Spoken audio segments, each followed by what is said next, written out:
रहीम नाज़रीन, अस्सलाम वालेकुम। मैं हूं इमरान वसीम। आज के प्रोग्राम में हमारे साथ दो मेहमान तज्ज़ियाकार मौजूद हैं। एक तो जांज़ेब अब्बासी साहब हैं और दूसरे मियां अकील अफजल साहब हैं। और आज के प्रोग्राम में हम पोस्टमार्टम करने जा रहे हैं। पोस्टमार्टम किस मामले का करेंगे? जो एक्सटेंशन के हवाले से एक मुबालगा आराई पे मबनी प्रोपोगंडा बनाया गया, उस पर हम बात करेंगे कि चीफ जस्टिस काजी फ़ाइज़ ईसा और जस्टिस मंसूर अली शाह क्या एक दूसरे के आमने सामने आ गए हैं या एक दूसरे के आमने सामने आ चुके हैं। इसके अलावा जिस बिल की बात की जा रही है कि सुप्रीम कोर्ट में जजेस की जो तादाद है वो हुकूमत बढ़ाना चाहती है और जजेस की तादाद को बढ़ाकर कोर्ट पैकिंग करने का मंसूबा है, तो इसमें फैक्ट्स क्या हैं, मुबालगा आराई कितनी है, और भी कुछ सवालात होंगे जब डिस्कस होगी जांज़ेब अब्बासी के साथ और मियां अकील अफजल के साथ, तो कुछ सवालात भी निकलेंगे। उन सवालात के जवाब भी इनसे जानने की कोशिश करेंगे। बल्कि अकील अफजल साहब के पास तो कुछ इंसाइट भी है। यहाँ पर प्रोग्राम की रिकॉर्डिंग से पहले इनकी एक ख़ास मुलाकात हुई है एक ख़ास शख्सियत से, इनसे वो इन्फॉर्मेशन भी हासिल करेंगे। जांज़ेब अब्बासी साहब से पहला सवाल हम करेंगे। जांज़ेब भाई, ये बताएँ कि जो एक्सटेंशन के हवाले से एक बयानिया बना दिया गया या एक हवा बना दिया गया है और उसमें मुबालगा आराई भी नज़र आती है कि जैसे काजी फ़ाइज़ साहब एक्सटेंशन चाहते हैं और मंसूर अली शाह साहब जो हैं उस एक्सटेंशन का रास्ता रोक रहे हैं, और इस लड़ाई में दोनों जो जज साहबान हैं वो तासुर दिया गया, बल्कि पूरा जैसे मैंने कहा ना कि एक हवा बना दिया, गुब्बारा बना दिया कि दोनों जज साहबान एक दूसरे के आमने सामने हैं। एक एक्सटेंशन चाहता है, एक एक्सटेंशन को रोकना चाहता है। फैक्ट्स पे बताएं कि फैक्ट्स क्या है। शुक्रिया इमरान वसीम। इसका तो है। हाँ, मेरे पास माइक है। अब इसका बैकग्राउंड पे पहले हम चलते हैं। बैकग्राउंड इसका ये है कि जब सुप्रीम कोर्ट में जजेस की अपॉइंटमेंट के तरीक़ाकार के ऊपर जब रूल्स मेकिंग प्रोसेस चल रहा था और ये ज़िम्मेदारी जस्टिस मंसूर अली शाह साहब को दी गई थी कि आप आला अदलिया में जजेस की तैनातियाँ का जो प्रोसेस है उसके लिए रूल्स बनाएं, तो जब ये प्रोसेस चल रहा था तो उस वक्त एक इजलास हुआ। उस इजलास में लॉ मिनिस्टर आज़म नज़ीर तारड़ पेश हुए और उन्होंने जुडिशल कमीशन में पेश होकर के कहा कि आप अभी जो रूल्स मेकिंग वाला प्रोसेस है इसके ऊपर हम डिबेट तो कर रहे हैं, लेकिन इसके ऊपर एक अपडेट गवर्नमेंट की तरफ से ये है कि हम एक आइनी तरमीम लाने का सोच रहे हैं। ये वो वक्त था जब अभी मखसूस नशिस्तों के हवाले से केस ना सुप्रीम कोर्ट आया था और ना अभी कोई बेंच बना था। वो सुप्रीम कोर्ट में आ चुका था, बेंच शायद नहीं बना था, फिक्सेशन भी नहीं हुई थी जी, अभी वो मामला नहीं हुआ था। तो उस पर फिर एक सवाल एक जुडिशल कमीशन के मेंबर ने ये पूछा कि इस आइनी तरमीम से होगा क्या। तो उस पर लॉ मिनिस्टर ने उस जुडिशल कमीशन के इजलास में ये कहा था कि ये जो पार्लिमानी कमेटी बराए जजेस तकर्री है जो रबर स्टैम्प की हैसियत रखती है, ये इस पर बाइख्तियार नहीं है, तो इसको इख्तियार ज़्यादा दिया जाएगा उस आइनी तरमीम में, नंबर एक। और दूसरा, हो सकता है जुडिशल कमीशन की जो हैयत है, जो कंपोजिशन है, वो भी तब्दील हो जाए। तो उससे ये इम्प्रेशन ज़रूर लगा कि गवर्नमेंट जो है वो जुडिशल कमीशन को मज़ीद एम्पावर करके जो गवर्नमेंट के कुछ लोग हैं उनको बीच में ऐड करना चाह रही है। और ये बहुत अच्छी तरमीम इस वजह शायद से उसमें एक प्रपोजल ये भी था कि दोनों जो फोरम्स हैं, पार्लिमानी कमेटी और जुडिशल कमीशन को यकजा कर दिया जाए।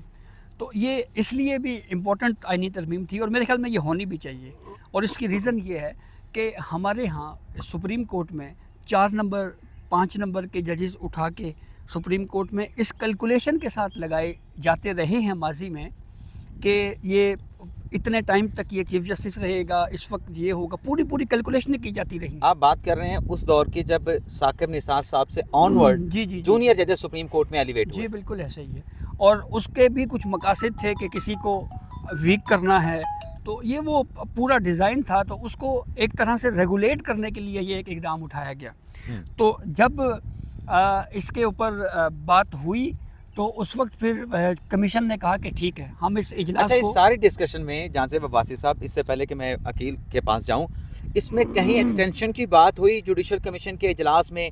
हुकूमत ने कहा हो कि हम तो एक्सटेंशन देने जा रहे हैं तमाम जज साहबान को या चीफ जस्टिस की टेन्योर पोस्ट करने जा रहे हैं, ऐसी कोई बात हुई जुडिशल कमीशन के इजलास में? नहीं, उस वक्त ऐसी कोई बात नहीं हुई, लेकिन बाद में उसी इजलास के बाद, जी उसी इजलास के बाद में जब अचानक से ये जैसे आपने कहा जी कि एक हवा बनाई गई, एक मफरूज़ा बनाया गया کہ چیف جسٹس آف پاکستان قاضی فائز عیسیٰ کی مدت ملازمت میں توسیع کے لیے کچھ کوششیں ہو رہی ہیں اور سب کچھ ہو رہا ہے، تو اس وقت کہا یہ جاتا ہے کہ چیف جسٹس آف پاکستان قاضی فائز عیسیٰ نے لاء منسٹر کو اور اٹارنی جنرل کو کلیئر کٹ کہا تھا کہ نہ میں کوئی ایکسٹینشن لوں گا اور نہ مجھے ایکسٹینشن چاہیے، اور جب 25 اکتوبر جو میری ڈیٹ آف ریٹائرمنٹ ہے جب وہ آئے گا تو میں اس وقت گھر چلا جاؤں گا۔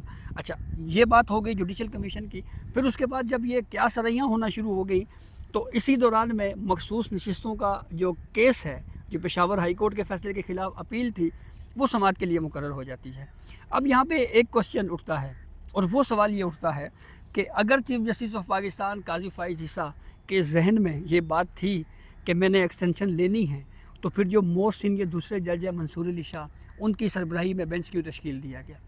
تو اس سے یہ چیز اسٹیبلش ہوتی ہے کہ اسی سوال کو آگے لکھتے ہوئے ایک اور سوال آتا ہے جو ہم اپنے عقیل افضل صاحب سے پوچھیں گے کہ عقیل عباسی کہنے لگا تھا۔ عقیل صاحب یہ بتائیں کہ اگر قاضی فائز عیسیٰ ایکسٹینشن نہیں چاہ رہے تھے یا ایکسٹینشن چاہ رہے تھے تو قاضی فائز صاحب نے جو اٹارنی جنرل صاحب تھے یا وزیر قانون صاحب تھے انہیں کیوں بھیجا کہ آپ سینئر پیونی جج کے ساتھ جا کے مشاورت کریں اگر قاضی فائز صاحب کو ایکسٹینشن چاہیے تھی؟ جو لوگوں نے ایک مبالغہ رائے کی اور پورا ایک بیانیہ بنا کے ایک پروپیگنڈا بنا کے لوگوں کے سامنے رکھا، اور پھر آج کل آپ کے سامنے ہے کہ یہ ایکسٹینشن کی باتیں تو ہو رہی ہیں، آئینی ترمیم کی باتیں تو ہو رہی ہیں، فیض حمید والا جو ایشو ہے وہ پیچھے چلا گیا ہے۔ تو کیوں بھیجا تھا قاضی فائز صاحب نے ان دونوں حکومتی شخصیات کو کہ آپ سینئر پیونی جج کے ساتھ جا کے مشاورت کر لیں؟ دیکھیں عمران صاحب، اس آپ کے پرٹیکولر سوال کا جواب دینے سے پہلے میں تھوڑا سا فیکٹس جو ہے وہ بیان کر دوں کہ حقیقت یہ ہے کہ جو بھی حکمران ہوتا ہے نا، اس کے سامنے 100 چیزیں آتی ہیں کہ وہ اپنے اقتدار کو طول کس طرح دے دے۔ یہ بات ہم نے عمران خان میں بھی دیکھی کہ انہوں نے 10 سالہ پلان بنا لیا تھا کہ میں اپنا ٹینیور کیسے پورا کریں، کہ میں زیادہ سے زیادہ عرصہ حکمران رہوں۔ یہ عمران خان نے بھی کوشش کی تھی، کوئی 10 سالہ کوئی 20 سالہ پلان بنا لیا تھا کہ جناب جنرل فیض کو میں DGI سے آرمی چیف بناؤں گا، پھر میں 10 سال 20 سال حکومت کروں گا، میری حکومت کہیں نہیں جائے گی۔ یہ شاید ایسے مشورے موجودہ حکومت کو بھی کسی جانب سے، کسی ان کے رہنما کی جانب سے دیے گئے کہ جناب ایک آپشن یہ بھی ہے کہ اگر ہم اس طرح قاضی صاحب کو ایکسٹینشن دے دیں۔ اب یہ ساری باتیں ہو رہی ہیں حکومت کے اینڈ کے اوپر، تو وہاں پر اس کو اپریشیٹ کیا گیا نہیں اپریشیٹ کیا گیا، اس حوالے سے ہمیں ابھی تک کوئی واضح انفارمیشن نہیں ہے۔ لیکن دوسری جانب جو ہمارے پاس انفارمیشن آ رہی ہے وہ ہے سپریم کورٹ آف پاکستان سے چیف جسٹس قاضی فائز عیسیٰ کی جانب سے۔ دیکھیں، چیف جسٹس قاضی فائز عیسیٰ صاحب نے بڑا واضح طور پر، وہ جو جوڈیشل کمیشن کی مئی میں غالباً میٹنگ ہوئی تھی، اس میٹنگ کے بعد انہوں نے بڑا واضح طور پر، میں ان کے الفاظ بھی جو مجھے کچھ دوستوں نے بتائے ہیں وہ یہی ہیں کہ اگر آپ یہ میرے لیے کر رہے ہیں دین آئی ایم ناٹ انٹرسٹڈ۔ ٹھیک ہے جی، ان کے الفاظ تھے کہ آئی ایم ناٹ انٹرسٹڈ۔ انہوں نے بڑا واضح طور پر اٹارنی جنرل کو، لا منسٹر کو کہہ دیا۔ پھر اس کے بعد اسی جگہ پہ کھڑے ہو کر ان کو بتایا گیا کہ نہیں سر، ہم ایسے نہیں، ہم آرٹیکل 209 کے اندر بھی امینڈمنٹ لا رہے ہیں، ہم ججز کی تعداد کے اوپر بھی بات کرنا چاہ رہے ہیں، ہم جوڈیشل کمیشن کے اوپر بھی بات کرنا چاہ رہے ہیں۔ مطلب ایک پورا جو تھا نا وہ پیکیج لانا چاہ رہے تھے۔ تو اس کے اوپر چیف جسٹس قاضی فائز عیسیٰ صاحب نے کہا کہ اگر آپ واقعی ایسا کوئی پیکیج لانا چاہ رہے ہیں تو پھر آپ سینئر پیونی جج جسٹس منصور علی شاہ سے بھی یہ ساری چیزیں ڈسکس کر لیں تاکہ ان کی انپٹ بھی آ جائے۔ مطلب یہ تھا کہ قاضی صاحب کے ذہن میں یہ تھا کہ یار میں تو ریٹائر ہو جاؤں گا کوئی چند ماہ کے بعد، تو پھر آگے منصور علی شاہ صاحب کا ٹینیور آئے گا تو ان کو جو ہے وہ رکھ لیا جائے، ان کو اعتماد میں لے لیا جائے۔ حالانکہ اصولی طور پر یہ ہونا نہیں چاہیے، حکومت اگر کوئی لیجسلیشن کرتی ہے تو اس کو اپنے طور پر کرنی چاہیے۔ لیکن اب جو باتیں اعظم وزیر تارڑ صاحب نے شاہ زیب خانزادہ کے پروگرام میں کی ہیں، اس سے بڑا واضح طور پر یہ میسیج آیا کہ قاضی صاحب نے جسٹس منصور علی شاہ کے اوپر مکمل اعتماد کر کے ان سے مشورہ لینے کے لیے بھیجا، لیکن اس مشاورت کو اور اس نیک نیتی کو بھی غلط رنگ اس طرح دے دیا گیا۔ نہیں، اس کا مطلب یہ تو نہیں تھا میں تو اکتوبر میں گھر چلا جاؤں گا، یہی مطلب تھا نا، وہ واضح کریں نا، میں تو گھر چلا جاؤں گا، آگے آپ نے چلنا ہے منصور علی شاہ صاحب کے ساتھ، لیکن سپریم کورٹ چلانی ہے منصور علی شاہ نے، تو ان کے ساتھ آپ کر لیں۔ اور ایک اچھا جیسچر کے طور پہ، ویسے تو یہ پارلیمنٹ کا اختیار ہے قانون سازی کرنے کا، آئین کو ترمیم کرنے کا، لیکن ظاہر سی بات ہے کہ آپ ایک ادارے کے حوالے سے قانون سازی کر رہے ہیں، تو قاضی فیصل نے کہا کہ آپ ان کو اعتماد میں لیں، ان کے ساتھ مشورت کر لیں، ہو سکتا ہے کوئی بہتر مشورہ آپ کو مل جائے۔ تو کیا مقصد یہ تھا یا کوئی مقصد یہ تھا کہ میری ایکسٹینشن تو رہے؟ نہیں، وہ قاضی صاحب نے اچھی نیت سے ہی کہا۔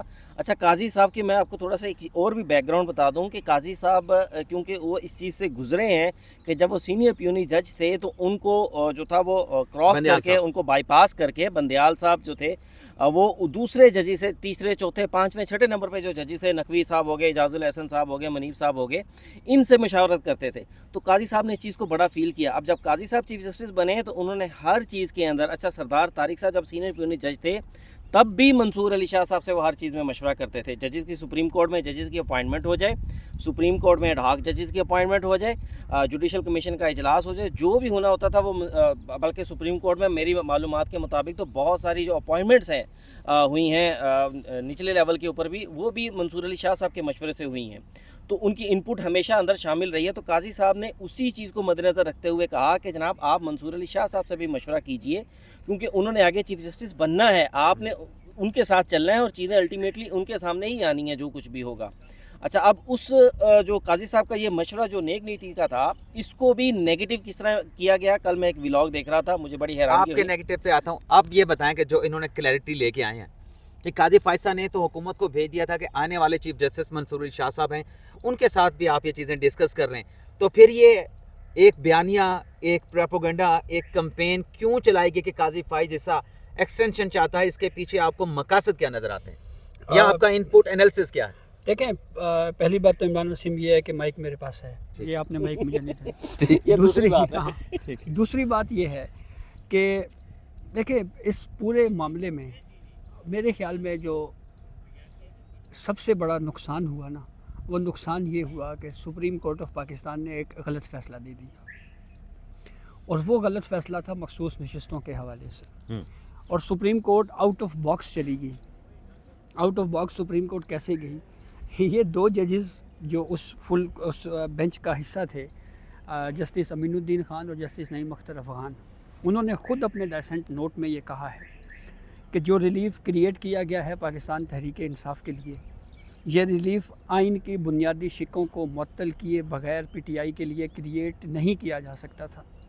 ये उस मिसट्रस्ट का नतीजा था जिसकी वजह से सुप्रीम कोर्ट को एक वो फ़ैसला देना पड़ा जिसकी हिस्ट्री में जो है वो मिसाल नहीं मिलती। या चंद मिसालें होंगी ना, जैसे वो सर नहीं, ज़फ़र अली शाह साहब वाला फैसला है ना, उसमें तो पूरा अख्तियार दे दिया गया नहीं परवेज़ देखें, मुशर्रफ को कॉन्स्टिट्यूशन अमेंड करने का। उसमें भी घड़ी को पीछे नहीं किया गया था। यहाँ पे इन 8 जजेस ने घड़ी को रिवर्स करके इस पूरे सिनेरियो पोस्ट को, इलेक्शन को pre election scenario, post election को प्री इलेक्शन की स्टेज पे लेके गए और ये एक कहा, जमात के लिए, और ये कहा जी कि ये नॉमिनेशंस पेपर्स में कौन सी पॉलिटिकल पार्टी की क्या पॉलिटिकल एफिलिएशन है ये हम तय करेंगे। यानी ये सुप्रीम कोर्ट ने तय की कि एक कैंडिडेट है ए, वो SIC का है या PTI का है, सुप्रीम कोर्ट ने कहा ये हम तय करेंगे, आप कौन होते हैं तय करने वाले। तो ये एक बहुत, आप इसे कह लें, आउट ऑफ बॉक्स फैसला है और ये एक नुकसान लेकिन हुआ वो जो जुडिशरी का। मिसट्रस्ट जिसकी आप बात कर रहे हैं, वो मिसट्रस्ट बनाने से पहले, वो डिस्टेंस बनाने से पहले जो सोशल मीडिया के ऊपर एक जी, वारफेयर हुई, बिल्कुल उसका वारफेयर किसका, उसमें कितना हाथ है, वो उसके मकासद जानना चाह रहा हूँ कि वो क्यों चाह रहे थे कि ऐसा एक मिसट्रस्ट या जजेस में जो है वो एतमाद का जो रिश्ता है उसको सबोताज किया जाए, उसके पीछे आपको सोच क्या नज़र आती है? देखें, अभी जो रिसेंट इवेंट हुआ है फैज़ हमीद का, तो मुझे तो ये लग रहा है कि ये जो फैज़ हमीद वाली जो कहानी है ये मंजर-ए-आम से अचानक गायब हो गई है, और इस वक्त एक ही डिस्कशन चल रही है कि एक्सटेंशन होगी नहीं होगी, आईनी तरमीम होगी नहीं होगी, तो वो पूरा मामला पसे पुस चला गया है। हाँ, मुझे तो ये लग रहा है इसके ऊपर। आप बताएं अकील साहब, अब मुझे माइक की ज़रूरत नहीं, मैं इतना लाउड बोलूँगा कि ठीक है। दोनों में आवाज़ चली जाए। आपको क्या लगता है कि इसके पीछे मकासद क्या है? आज तो 23 जजेस की भी बात करनी शुरू कर दी गई है कि 23 जजेस को ला के कोर्ट पैकिंग करना चाहते हैं हुकूमत वाले। आपकी अभी किसी बड़ी अहम शख्सियत से मुलाकात इस हुई, पे वो भी- क्या बताते हैं? इस पे इमरान मैं भी व्यू लूँगा मैं आपसे लूँगा। जी। देखें 23 जजेस के हवाले से मैं आपसे बात करूं इमरान साहब, तो एक तो इसके अंदर कबाहत कोई नहीं है, ये आज से नहीं, ये जब से सुप्रीम कोर्ट ऑफ पाकिस्तान में पेंडेंसी बढ़ती जा रही है ना, इफ्तिखार मोहम्मद चौधरी साहब के रिटायरमेंट के बाद से ये बातें होना शुरू हो गई थी कि सुप्रीम कोर्ट के 17 जजेस की तादाद इंतहाई कम है, ये सुप्रीम कोर्ट की पेंडेंसी को किल नहीं कर सकते, उसको मीट नहीं कर सकते ये 17 जजेस। तो तब से ये बातें चल रही हैं कि जनाब सुप्रीम कोर्ट के जजेस की तादाद को बढ़ाया जाना चाहिए, लेकिन ये होगा कैसे? ये होगा उसके साथ अमेंडमेंट के साथ। تو امینڈمنٹ کے لیے تو اب ان کے پاس قانون میں ترمیم کے ساتھ، لیکن اب اس کے لیے بھی دو چیزیں آئیں گی نا اس میں، قانون میں ترمیم بھی ہوگی جو ایکٹ ہے 17 ججز والا، ججز کی تعداد سمپل لیجسلیشن سے بڑھ سکتی ہے، لیکن اب اس کے اندر بھی عمران صاحب جو فارمولہ طے کیا گیا نا، پہلے جو فارمولہ کیا نا، جو پروپیگنڈا کیا گیا ایکسٹینشن کا، اب اس کے ساتھ بھی یہ تعداد بڑھانے کو بھی کہ وہی فارمولہ لگایا جا رہا ہے کہ جناب نتھی کر دیا گیا کہ جناب یہ سارا کچھ ایک مرتبہ پھر سپریم کورٹ میں ہم خیال ججز کو لانے کے لیے ہو رہا ہے۔ اب عمران صاحب مجھے بولنے دیجیے گا، بات یہ ہے کہ جسٹس نہیں وہ میں نے کہا سوال اس طرف نہ کر دیں کیونکہ اب مجھے بڑی زور سے تقریر آ گئی ہے۔ جسٹس عالیہ نیلم کو chief justice Lahore high court بنا رہے تھے تو یہاں پہ پروپیگنڈا شروع کر دیا گیا کہ جناب سینیورٹی کو بائی پاس، موسٹ سینئر جج کو بائی پاس کر کے جونیئر کو جو ہے وہ چیف جسٹس لگایا جا رہا ہے، تو یہ قاضی صاحب اپنا بندہ لا رہے ہیں۔ اچھا، جب اسی عالیہ نیلم صاحبہ نے فیصلے دیے اور انہوں نے کہا جی الیکشن ٹریبونل کے ججز چینج نہیں ہوئے، تو پھر انہی صاحبان نے جو پروپیگنڈا کر رہے تھے نعرے مارنا شروع کر دیا، عالیہ نیلم بڑی حق پہ ہیں، عالیہ نیلم رائٹ پہ ہیں۔ جناب دیکھا آپ نے رائٹ، پھر آپ چیف جسٹس صاحب قاضی صاحب کو دیں نا کہ بھائی ایک کریڈٹ دیں کہ یہ انہوں نے کیا ہے۔ اچھا، پھر جب سپریم کورٹ آف پاکستان میں ججز کے اپوائنٹمنٹ کا معاملہ آیا، پھر چیف جسٹس صاحب کے خلاف ایک نعرے بازی شروع ہوگی، بھائی چیف جسٹس اپنے بندے لا رہے ہیں، چیف جسٹس اپنے بندے لا رہے ہیں۔ اب جب الیکشن کے وہ ریکاؤنٹنگ کے کیس کے اندر جسٹس عقیل عباسی صاحب نے جب وہ فیصلہ دے دیا اور ڈائسنٹ کر دیا، اتفاق نہیں کیا، اچھا اختلافی نوٹ دے دیا، اس کے اوپر پھر نعرے مارے گئے، اوہ بڑا اپرائٹ جج آ گیا سپریم کورٹ میں۔ میں ان کی اپرائٹ ہونے یا نہ ہونے کے اوپر بات نہیں کر رہا، میں بات کر رہا ہوں ان یوٹیوبرز کے اور ان سوشل میڈیا کے اوپر جو وہ ہوتی ہے نا وہ جس طرح کی سانسیں کہ وہ لڑوانے میں ان کا فائدہ ہے، ان کا فائدہ وہ گھر میں کے اندر صلح اور امن سے فائدہ نہیں ہوتا۔ تو مقصد یہ ہے کہ ان لوگوں کا فائدہ صرف اور صرف لڑائیاں کروانے میں، اور چاہتے ہیں کہ سپریم کورٹ کی یہ عمارت جو ہے یہ متنازع رہے، ججز آپس میں لڑتے رہے۔ یہ پراپرگنڈا وارفیئر اتنی بڑھ گئی کہ دیکھیں کہ سپریم کورٹ کے ججز اس کے شکار ہو گئے، اور اس شکار ہونے کے بعد ان کی جانب سے ایک مخصوص نشستوں کا فیصلہ آ گیا۔ حالانکہ یہ ہونا نہیں چاہیے تھا کہ ججز جو تھے وہ سوشل میڈیا کی جو وارفیئر تھی وہ اس کے اندر وہ اس کا اثر لے لیتے۔ جہاں سے بابا صاحب اب 23 ججز کے معاملے پہ آپ بات کرنا چاہ رہے تھے، اب حلال اور حرام کی ہم بات کرتے ہیں۔ یہ 23 ججز یا ججز کی تعداد بڑھانے والا بل پہلے تو پاکستان تحریک انصاف سینٹ میں لے کے آئی تھی جی، ان کی سینیٹر فوزیہ شاہد صاحبہ، تو اس وقت کیا ججز کی تعداد بڑھانا حلال تھا؟ آج اگر حکومت کا کوئی رکن لے کے آیا ہے تو یہ کیسے حرام ہو گیا؟ چلیں حلال حرام کی بحث سے نکلتے ہوئے اگر یہ 6 ججز آ بھی جائیں، کیا فرق پڑے گا حکومتی کیسز پہ؟ بالخصوص جو مخصوص نشستوں کا جو فیصلہ اور نظر ثانی ہے، کیا فرق پڑے گا؟ پہلی بات تو عمران وسیم یہ ہے کہ یہ جو وارفیئر کا جو بات کر رہے ہیں اس میں میرے نزدیک جو سب سے بڑا کردار ادا کیا ہے مس انڈرسٹینڈنگ کا اور ایک بیانیہ بنانے کا، اس میں پاکستان تحریک انصاف کا ہاتھ ہے۔ اب مثال کے طور پہ اس معاملے کے اوپر بہت زیادہ بات کی جا رہی ہے اس کی کہ جی اس معاملے کے اوپر جو ہے وہ نوٹیفیکیشن ابھی تک کیوں نہیں ہوا۔ اب آپ مجھے بتائیں، جسٹس منصور علی شاہ اسی میں ایڈ کر لیں، اب تو تحریک انصاف کہتی ہے کہ مخصوص نشستیں ہمیں دے دیں تو بے شک آپ آئینی ترمیم ہم سے کروا لیں، یہ بھی بات ایڈ کر لیں۔ ہاں، یہ بھی ایڈ کر لیں بیچ میں۔ اور پھر ایک پولیٹیکل پارٹی کا اس بات سے کیا تعلق ہے کہ وہ اس بات پہ کمنٹ کرے؟ اور یہ میرے خیال میں جسٹس منصور علی شاہ کو پی ٹی آئی کنٹروورشل کرنے کی ایک اٹیمپٹ کر رہی ہے۔ یعنی ایک پولیٹیکل پارٹی کا کیا کام ہے کہ ایک آپ اس کے بارے میں مطالبہ کریں کہ 2 مہینے یا 3 مہینے پہلے جو ہے وہ نوٹیفیکیشن جاری ہو جائے۔ نمبر 2، یہ جو 23 ججز کی تعداد بڑھانے کا جو معاملہ ہے، یہ آپ کو پتہ ہے سپریم کورٹ پہ جب جب تنقید ہوئی کہ آپ زیر سماعت کیسز کو کم نہیں کر پائے، تو ہر دور میں جو بھی چیف جسٹس تھا اس کی جانب سے، چاہے بندیال ہوں، ثاقب نثار ہوں یا جتنے گزرے ہیں، انہوں نے ہمیشہ یہی دلیل دی، دیکھیں ہمارے پاس تو ججز کی تعداد کم ہے۔ منصور علی شاہ صاحب کی حالیہ تقریریں نکال کے دیکھیں، مختلف سیمینارز میں، مختلف کانفرنسز میں، اس میں منصور علی شاہ صاحب یہ کہہ رہے ہیں کہ ججز کم ہیں، ججز کی تعداد ہم کو ڈبل کرنا پڑے گی، ڈبل سے بھی زیادہ کرنا پڑے گی۔ ہائی کورٹس میں بھی بات ہوتی ہے، سپریم کورٹ میں بھی بات ہوتی ہے، اور یہ پینڈنگ کیسز کو کم کرنے کے لیے یہ ایک اچھا انیشیٹو ہے۔ تیسری بات، یہ ججز جب اگر ان کو جب قانون بن جائے گا تو یہ اکیلا چیف جسٹس قاضی فائز عیسیٰ نے یہ اپوائنٹ نہیں کرنا ہے۔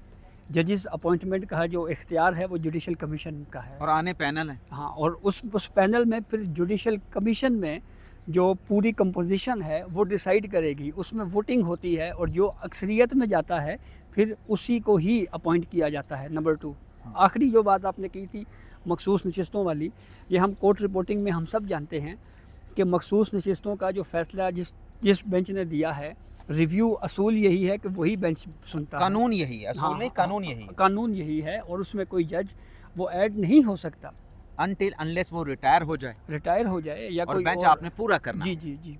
अच्छा, जाते जाते आखिरी जो बात है, प्रोग्राम हमारा लंबा हो गया है, आपको मखसूस नशिस्तों का फैसला कब आता है वो नज़र आ रहा है? पहले जान से बस सब आप बता दें। मखसूस नशिस्तों वाला फ़ैसला जो है वो गर्मियों की छुट्टियों के बाद आएगा, और इसकी वजह ये है कि कुछ जजेस ट्रैवल कर रहे हैं। ज़ाहिर बात है, वो रूल्स हैं मैंने जी, रूल्स में कह दिया गया है जी कि छुट्टियां हैं, तो जब छुट्टियों का नोटिफिकेशन एक दफ़ा जारी हो जाएगा, 8 सितंबर के बाद आप कह रहे हैं? 8 सितंबर के बाद। आप और क्या कहते नहीं सर, एक जुमला और, मुझे रिव्यू में ये खबर नहीं है, लेकिन मेरा Analysis एक है। हाँ, ये मेरी एक राय राय है। मुझे रिव्यू में ये फ़ैसला बरकरार रहता हुआ नज़र नहीं आ रहा। चलिए, आप बताएं जी। देखें, मेरे ख्याल से तो रिव्यू की जो जजमेंट है ना, उसके अंदर मुझे भी जल्दी है, आपको भी जल्दी है, और जो दूसरे हमारे सहाफ़ी हैं भाईजान, जिनके हक़ में ये फ़ैसला जा रहा है, जिनकी ख्वाहिशों के मुताबिक ये फ़ैसला है, उनको भी जल्दी है। लेकिन जिन जजेस उनको जल्दी नहीं है तफसीली फैसले लेकिन जिन जजेस ने फ़ैसला देना है ना, उनको कोई जल्दी नहीं है। नहीं, उनको भी जल्दी नहीं है। वो कहाँ मुतालबा कर रहे हैं कि ये मखसूस नशिस्तों का फैसला फौरी जारी करें? वो तो नहीं कह रहे मेरे वो भाई। तो अपने जजेस के साथ खड़े हैं वो ना। तो बल्कि ये कह रहे हैं कि काजी फायसा के रिटायरमेंट के बाद जारी करें।